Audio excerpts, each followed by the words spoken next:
Hello beautiful soul! Welcome back to my channel. This is my channel from Japan, Kabayan Gemini. This reading is for you. Tingnan natin ang iyong March 9 to 15. Maraming salamat muna sa aking mga subscriber, new subscriber, cross-watcher. At sa mga bagong pasok dyan, welcome na welcome kayo sa bahay ni Ate Aimee. Salamat din sa nakataba ng puso ninyong mga comments. At sa mga nagpa-personal reading, maraming pong salamat. Kung gusto niyo na energy nyo lang talaga, ang gusto nyo makuha natin, all the details para sa personal reading ay nasa baba ng video na ito. This is a general reading. Kunin mo lang sa'yo at itapon ang hindi sa'yo. Magkaiba ang general reading sa personal reading. Pag hindi nyo naintindihan yon, ay pakigagawin na lang para hindi kayo maligaw sa ating reading. Nangyayari or mangyayari pa lang. Use your own intuition. Lawakan natin ang ating isipan. Kung kanino energy ito, pakarespeto lang. Okay? Para kay Gemini. Dahil narami kayong energy sa mundong ito. Kaya hindi ito basta-basta magre-resonate sa inyo. Tingnan natin. Ay, ano ba yan? Uy, you have a jackpot. Congrats. Meron kang 9. Baka yan yung mga, lucky number. 9, 25, 38, 45. Congrats, no? May mga situation na pagwawagian mo. Hindi man siya sa gamble, pero magwawagi ka dun. Or magkakaroon ng successful outcome. Mga positivity. Tingnan natin. Ito is 4, 12, 19, 29. Congrats. Okay. Yung iba siguro sa inyo is you are in vacation. No? Sa nakita ko dito. May mga tao na bibigyan ka ng papuri. Ganyan. May mga tao na magbibigay sa iyo ng pagmamahal. Magbibigay sa iyo ng love. Ay, ganun din yan. No? Yan. May mga kasiyahan ako na nakikita sa iyo. And then, may mga makakaramdam ka ng mga joy, happiness, there's a luck, growth, achievement, at may mga positivity happen. Labi ko nga kanina dito sa'yo, ganun. Mag-ingat ka pa rin. Parang merong isang situation dito na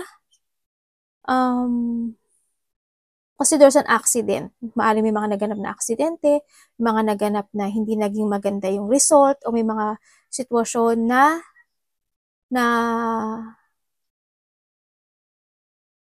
ganun. Yan. Kasi there's an accident. Halimbawa, nagpapadoktor ka, nagpapa-hospital ka, o malapit sa puso mo, ganyan. Sa nakita ko dito. May mga ganun. Sana hindi ganun kalaki, no? Kasi tinabihan naman siya ni happiness. Ibig sabihin, kung ano man mangyari dito, magiging okay siya. Yun yung nakita ko dito. May mga pagbabalik na iyong confidence, at nandito na rin yung iyong pagbabalik na iyong sigla, no, dito, sa nakita ko dito. And then,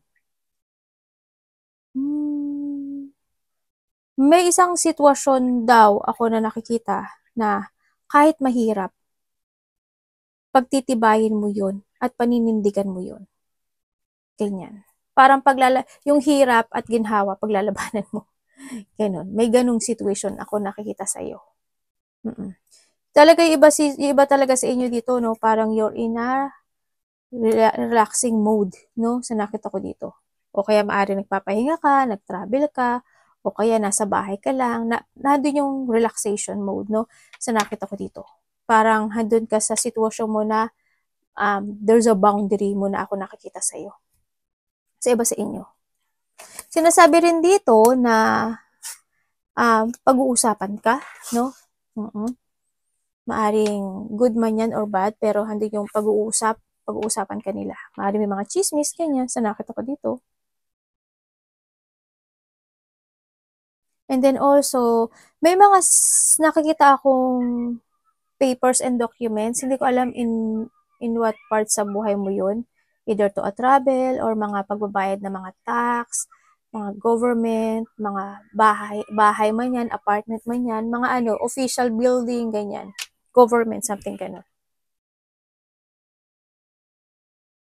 Nandito rin yung isang sitwasyon na kasi nandito si house tsaka si tower. Ibig sabihin din is nakita ko na parang either inihiwalay mo yung sarili mo o inihiwalay mo yung sarili mo. Ganun. Parang there's a situation na magiging alone time ka muna. Yun ang nakikita ko sa iyo, kasi nababas din to eh. Yan. Tapos mag-uusapan ka daw. Makakaramdam ka daw ng loneliness sa iba sa inyo. Hindi naman lahat, pero makakaramdam ka na lang. Siguro ano lang, magre-reflect yan yun. O mararamdaman mo na you feel alone. Baka ganun. Sa iba.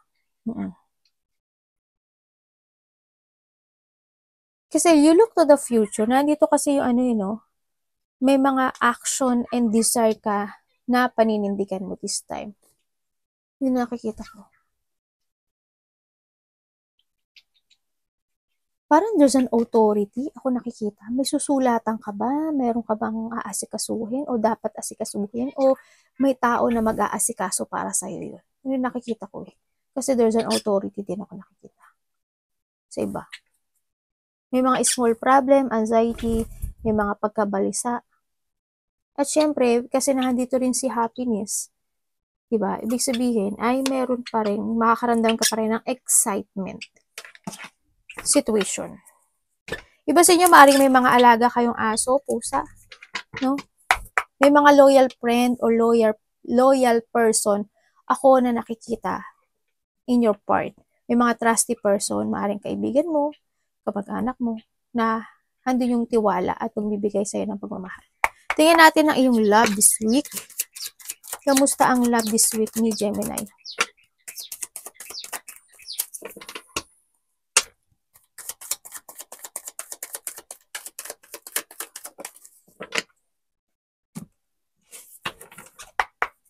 Ay, bakit?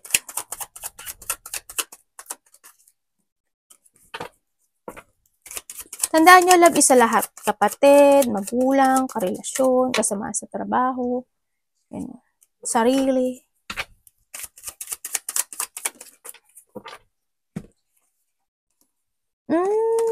Okay, when it comes to a love, medyo magulo, no? Kung kayo sa magkarelasyon, maaaring minsan nag-aaway talaga kayo, no? Lalo na rin kasi, siguro hindi yung mga disagreement, ganyan. Hindi ka nagkakaintindihan, no? O kaya nandun yung sitwasyon na maaring kung kayo siwalay na nito, hanggang ngayon hindi mo pa mailet ko to at maaring nagkakaroon ka ng self-doubt na nagigilty ka sa nangyari in the past o nagkakaroon na nai-hate mo siya o vice versa tayo sa nakita ko dito. May mga tension ako nakita na maaring hindi pa tapos dito, ganyan.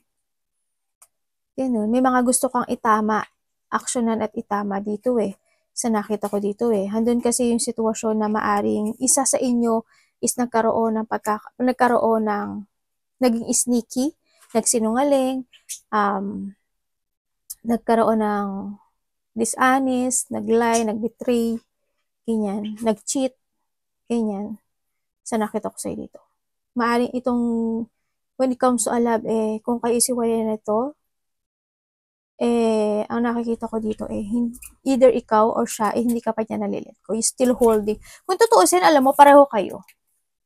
Pareho kayo ng energy yun.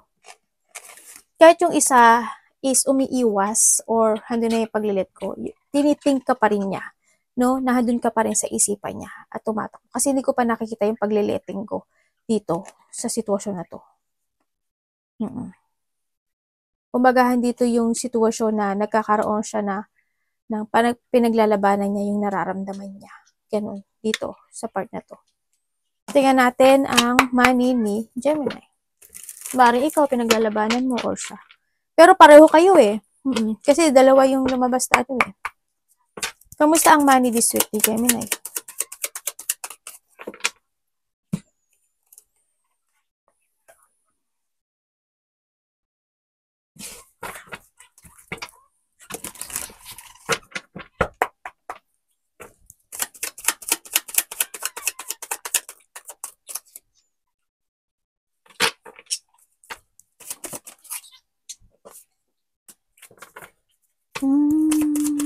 Money.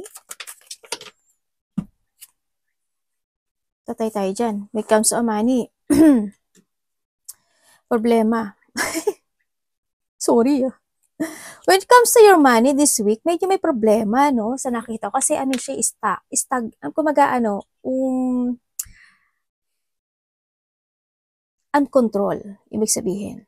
Hindi nagiging maayos. Or, andun yung situation na wala kang control when it comes to your money this time. Sa nakita ko. Kasi, may loss. Yes, there's a loss of money. May mga problema kaya dito eh. Kumbaga, dito is, sa ngayon, siguro hirap, no? Kasi may mga burden ako nakita when it comes to money. Siguro medyo nahihirapan kayo sa money. Hindi ko naman sinasabi na walang-wala ka sa nakikita ko dito, pero medyo nahihirapan ka ata. No? May mga burden kasi ako nakita. May mga problema. Nagkakaroon ng mga distraction when it comes to money, to growth, no? Sa nakikita ko sa dito. May struggle. Nagkakaroon ng struggle. Anak, alis ka dyan.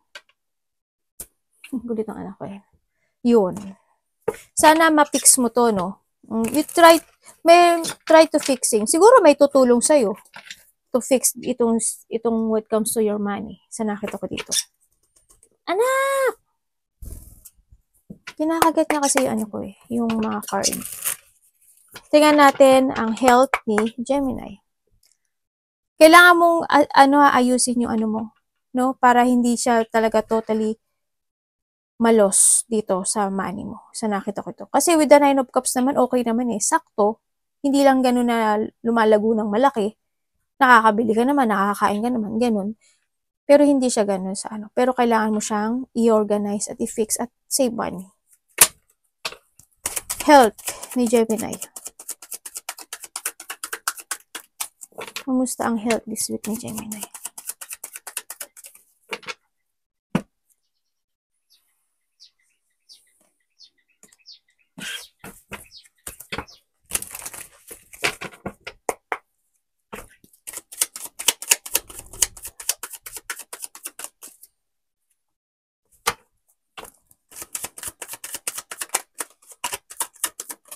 When it comes to your health, tandaan mo, hindi lang ikaw yung health dito ha. Maring kapamilya mo, ganyan. When it comes to your health, sa iba sa inyo ha, sa iba sa inyo, when it comes to your health, maaring may nagpapadoktor, ganyan, may nagpapa-hospital, no? O nagpapagamot, may mga na-confine, magpapa-confine, may mga paralyzed, sa nakita ko dito. Yung iba, nagkakaroon sa iba sa inyo, siguro pero ikaw ito or kamag-anak to ha, o kakilala, na maaring in a distance, yun, baka siya yun, sa nakita ko. Kasi nandito si distance din eh. No? And then also, when it comes sa inyong health, is may mga usapang sarili, nagkakaroon din ng frustration. Ganun. Pero pilit mong nilalaban. Halimbawa, when it comes to your emotions, ganyan, sa iba sa inyo, kung hindi ka pa na-confine o na-hospital, no, handun yung emotions, pinaglalabanan mo, pa rin yung feelings na yun, sa nakita ko dito. Sa nakita ko rin sa'yo dito, may mga taong galit sa'yo, or may taong galit sa'yo. No? Andito naman yung pagiging strong mo, siguro when it comes to feelings, na po-prostrate ka, siguro may mga bagay o sitwasyon ka na you still stuck doon o na-trap ka doon sa feelings na yun. Nakapokus ka pa rin siguro sa painful na meron sa'yo, sa iba sa inyo. Kung hindi ka man na-hospital o na-confine, or someone is my hospitalization, no? In a distance, ganun. Sa iba ganun. And then nakikita ko rin na may tao na nag-change ng pagkain. Siguro it's more on healthy food ang nakikita ko dito sa iba. Yun. Nagkakaroon yung iba kasi sa inyo ng self-imprisonment. Nabubulol ako. Yun. Iba dito is a victim mentality. Siguro in a past situation, mga ganun, emotions, past man yan or current, ganyan. Tingnan natin ang opportunity. Kamusta po ang opportunity ni Gemini?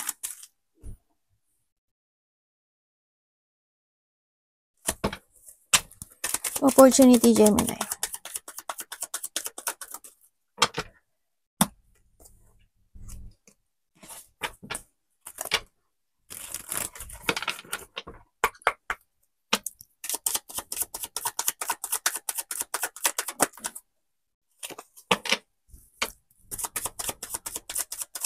Opportunity, Gemini. Ano ito?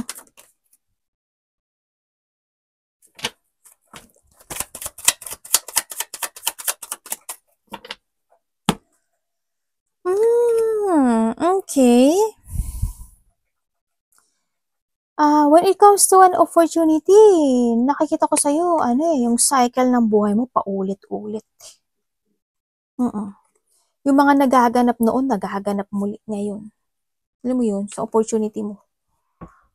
Paulit-ulit yung cycle mo sa opportunity. And then also, sa nakita ko dito, when it comes to opportunity, is more on focusing ka to yourself.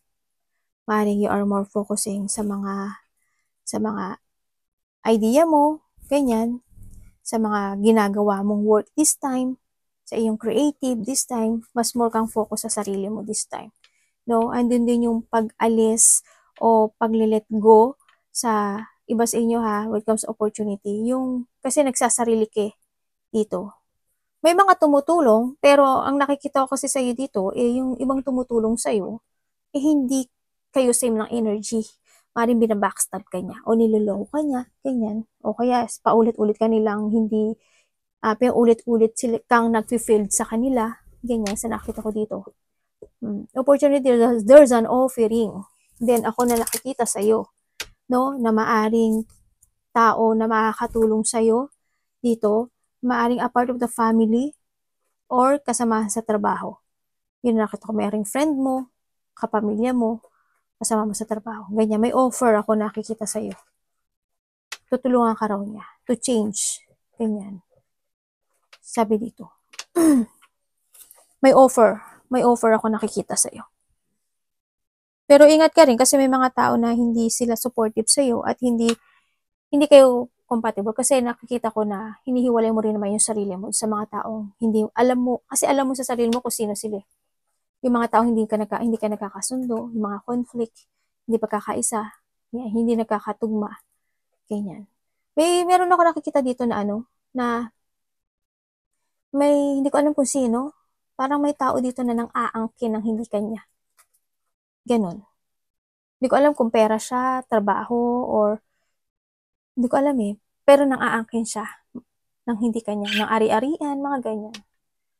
May mga puot, galit, matinding galit ang nakikita ko dito. May tao rin ako nakitang napakamakasarili. Alam mo yun? Kasi, also,